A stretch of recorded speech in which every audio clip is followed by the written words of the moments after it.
দক্ষিণ নলছড়ির বাসিন্দা প্রশান্ত দাসের 7 মাসের বাচ্চার চিকিৎসা গাফিলতির জন্য মৃত্যুর অভিযোগ তুললেন পরিবারের লোক। বেশ কিছুদিন ধরেই জ্বর ছিল বাচ্চাটির। ইতিপূর্বে হাপানিয়া হাসপাতালে দেখানো হয় বাচ্চাটিকে। আগামী শুক্রবার আবার দেখানো কথা ছিল, কিন্তু জ্বর না কমায় মেলাঘর হাসপাতালে দেখান বাচ্চাটিকে। সেখান থেকে অক্সিজেনের মাধ্যমে রেফার করে দেওয়া হয় আইজিএম হাসপাতালে। আইজিএম হাসপাতালে আনার পর শিশুটিকে নাকি ডাক্তাররা হাত দিয়ে না ধরে বলে দেয় যে মৃত্যু হয়েছে, এমনই অভিযোগ পরিবারের।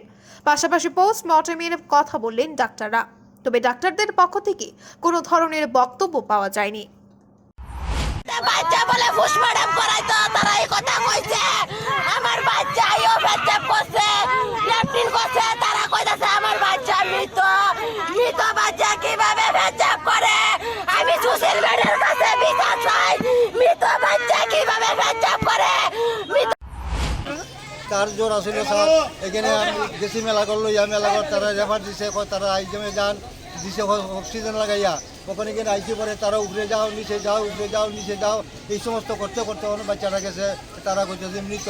এরপরে তারা এখন ল্যাট্রিন করতেছে, এখন আবার প্রস্রাবও করতেছে, শরীর গরমও, কিন্তু তারা হাত দিয়ে বাচ্চাটা একবার দেখলো না স্যার, হাত দিয়ে স্যার বাচ্চাটা দেখলো না। Bureau report, খুমপুই।